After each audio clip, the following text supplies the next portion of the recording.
तो next topic है अपना ह्यूमन बॉडी। तो ह्यूमन बॉडी एक हाईली टेक्निकल और कॉम्प्लेक्स मशीन की तरह होती है जो कि एक से ज़्यादा सिस्टम से मिलके बनी होती है। ओके। और जितने भी सिस्टम होते हैं ह्यूमन बॉडी के अंदर वो एक दूसरे पे इंटरडिपेंडेंटली वर्क करते हैं। इंटरडिपेंडेंटली वर्क करने का मतलब ये हुआ कि अगर किसी एक सिस्टम के अंदर अल्ट्रेशन आ जाता है, एक सिस्टम का फंक्शन अगर डिस्टर्ब हो गया, तो दूसरे सिस्टम के फंक्शन के अंदर भी अल्ट्रेशन क्रिएट हो जाते हैं। मतलब ये हुआ कि एक सिस्टम का जो फंक्शन होते हैं उनका असर दूसरे सिस्टम पे होता है, दूसरे का तीसरे पे होता है। इस तरीके से ये एक दूसरे पे मिल के काम करते हैं और कंप्लीट ह्यूमन बॉडी चलती है इस तरीके से। ओके।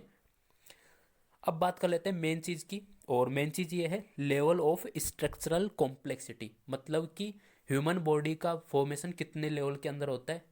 इसका मतलब ये हुआ कि कंप्लीट ह्यूमन बॉडी किस तरीके से बनती है, इसके बारे में अपन डिस्कस करेंगे। ओके। तो 5 लेवल होते हैं मेनली रूप से ह्यूमन बॉडी के फॉर्मेशन के या फिर स्ट्रक्चरल कॉम्प्लेक्सिटी के। तो फर्स्ट लेवल है केमिकल लेवल, सेकंड है सेलुलर लेवल, थर्ड है टिश्यू लेवल, फोर्थ है ऑर्गन लेवल एंड लास्ट है सिस्टम लेवल। और उसके बाद एक ह्यूमन बॉडी बन के तैयार हो जाती है। ओके। तो अब वन बाय वन डिस्कस कर लेते हैं कि कौन से लेवल के अंदर कौन सी चीज़ें होती हैं और कैसे एक ह्यूमन बॉडी बन के तैयार होती है। ऑलराइट। तो फर्स्ट लेवल है केमिकल लेवल।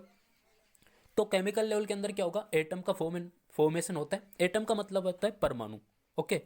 फिर एक से ज़्यादा एटम मिलते हैं और एक मॉलिक्यूल का निर्माण करते हैं, यानी कि अणु का फॉर्मेशन कर लेते हैं। तो केमिकल लेवल के अंदर क्या बन जाता है, एक मॉलिक्यूल बन जाता है, यानी कि एक अणु का फॉर्मेशन हो जाता है। अब आता है सेकंड वन सेलुलर लेवल।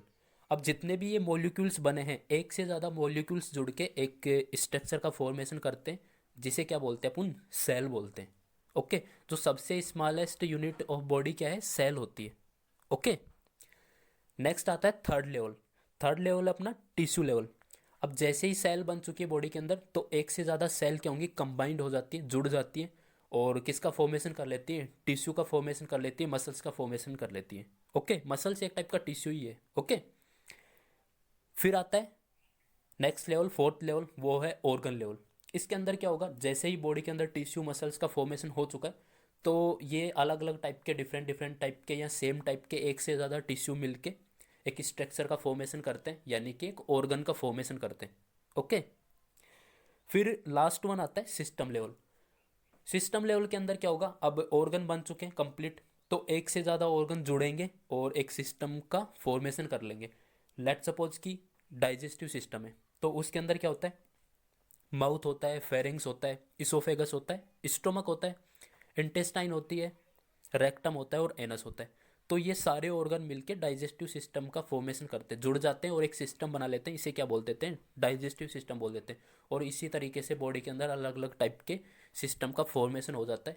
और वो कैसे होता है, अलग अलग टाइप के ऑर्गन्स जुड़ के बनाते हैं। अब जैसे ही बॉडी के अंदर सिस्टम बन गए, अब एक से ज़्यादा सिस्टम बन जाते हैं, वो सारे जुड़ जाते हैं, तो एक स्ट्रक्चर बनती है, उसे ही क्या बोलते हैं, ह्यूमन बॉडी बोलते हैं। और इस तरीके से एक ह्यूमन बॉडी का फॉर्मेशन होता है। ओके। अब अपन बात करेंगे नेक्स्ट टॉपिक की।